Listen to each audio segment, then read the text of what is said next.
कि हमारे धर्माधिकारियों ने, धर्म प्रमुखों ने लोगों को जातीयता में बंटने दिया, सांप्रदायिकता को बंटने दिया, राजनेताओं के चाटुकार बने रहे, उनकी खिदमतगिरी करते रहे।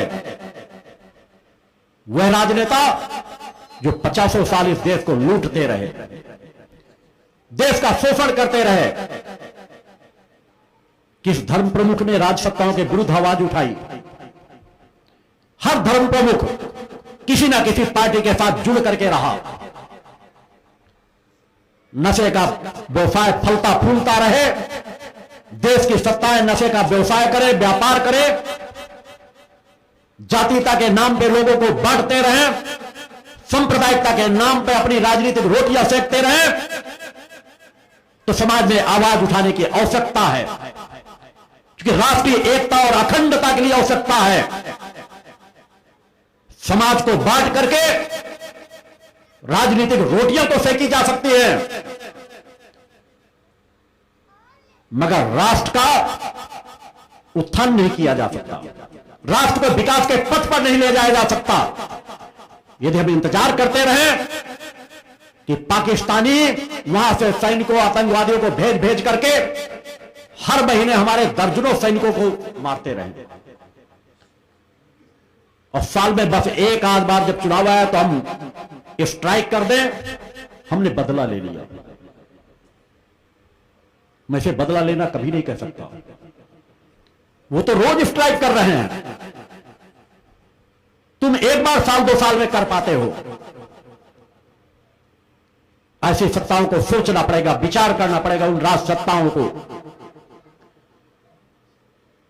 स्ट्राइक तो वह होती है कि जिस दिन अगर कोई भी पाकिस्तानी आतंकवादी हमारे एक सैनिक को मारे, 24 घंटे न गुजरे उनके हम 10 सैनिक मार गिराएं।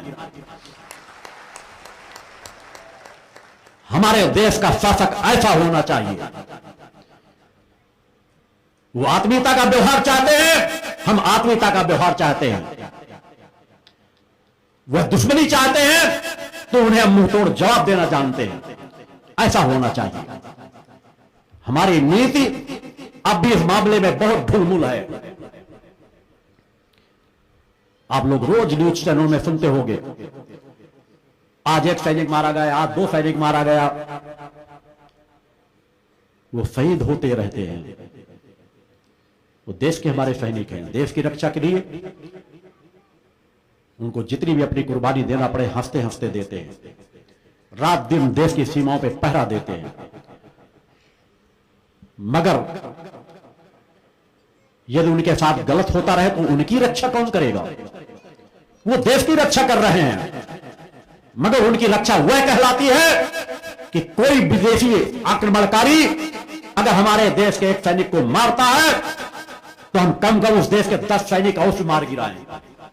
बोलो गुरुदेव भगवान की जय। मगर अब तक तो एक बार भी ऐसा नहीं हुआ। कांग्रेस की तुलना में बीजेपी का शासन बहुत अच्छा है, होना चाहिए।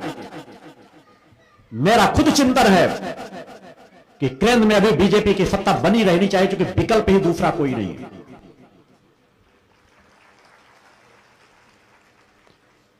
भारतीय सत्य चेतना पार्टी अभी प्रारंभिक अपनी नींव को स्थापित कर रही सत्य धर्म को लेकर के। आज वह किसी भी हर व्यक्ति की ताकत के रूप में उसके साथ खड़ी है, जो देश के लिए कुछ भी अच्छा करे, देश के सैनिकों के लिए करे, गरीबों के लिए करे, किसानों के लिए करे, मजदूरों के लिए करे। मगर यदि वह नहीं किया जा रहा तो आगे आने वाले समाज के लिए, समाज को तैयार करना हमारा कर्तव्य है, हमारा धर्म है। और यह हर धर्मों को गुरु का कर्तव्य और धर्म होना चाहिए। विचार करना,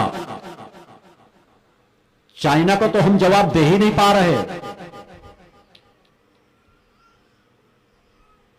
पाकिस्तान को हमने अभी तक कोई जवाब दिया ही नहीं। अगर सही माना जाए, पाकिस्तानी देश के अंदर आकर के पीएफआई जैसे अपने संगठनों को बसा रहे हैं, उनके कार्यालय खुल रहे हैं, जगह जगह जहां चाहते हैं, जहां जहां उपद्रव मचाते हैं, दंगे फैलवाते हैं, हजारों हजारों लाखों लाखों लोगों को जोड़ लिया। हमने पाकिस्तान को कब ऐसे उसको सबक सिखाया? दुर्भाग्य से पाकिस्तान के लोग कभी भी शांति से नहीं रह पाएंगे। मैंने अनेकों मंचों से कहा है, पाकिस्तान हो या अफगानिस्तान हो, ये अपनी आग में स्वयं झुलसते रहेंगे। जो दूसरे के घरों में आग लगाता है उसका घर भी एक न एक दिन जलता हो उससे। मगर हमारे देश के लोगों को और ताकत के साथ खड़े होने की आवश्यकता है। मैं धर्माधिकारियों से चाहता हूं कि आवाज उठाएं नशा मुक्त के विरुद्ध, आवाज उठाएं जो इस तरह का शोषण किया जा रहा है, आवाज उठाएं उस चुनौती के साथ। क्या एक चुनौती के एक ऐसा धर्म युद्ध जो छेड़ा जाए, एक ऐसा आयोजन हो। धर्म युद्ध का तात्पर्य हथियारों का उपयोग नहीं। धर्म युद्ध होता अनीति अन्याय अधर्म के विरुद्ध। कि हम राष्ट्रीय एकता और अखंडता को कायम रखने के लिए, आपसी भाईचारे के लिए लोगों के अंदर आध्यात्मिक संस्कारों को का प्रवेश कराएं, मानव के अंदर मानवीय मूल्यों की स्थापना की जाए। और धर्म के नाम पर जो आज समाज का शोषण कर रहे हैं, वो ठग साधु संत सन्यासी, उनके खिलाफ आवाज उठाई जाए। समाज में हो रहे उसके शोषण को रोका जा सके, इसकी आवश्यकता है। इसलिए पड़ोखर महाराज, विजयादशमी पर्व पर मेरी चुनौती को और अच्छे से याद कर लेना, तैयारी करो अच्छे आयोजन के लिए। छोटी मोटी बातें कह करके तुम अपने शिष्यों को तो गुमराह कर सकते हो। मेरी आवाज पिछले 25 वर्षों से चल रही है। मैं कार्य करके भी समाज में दिखा रहा हूं कि मां की कृपा से मैंने समाज में परिवर्तन डाला है, जिस परिवर्तन को कोई डिगा नहीं पाएगा।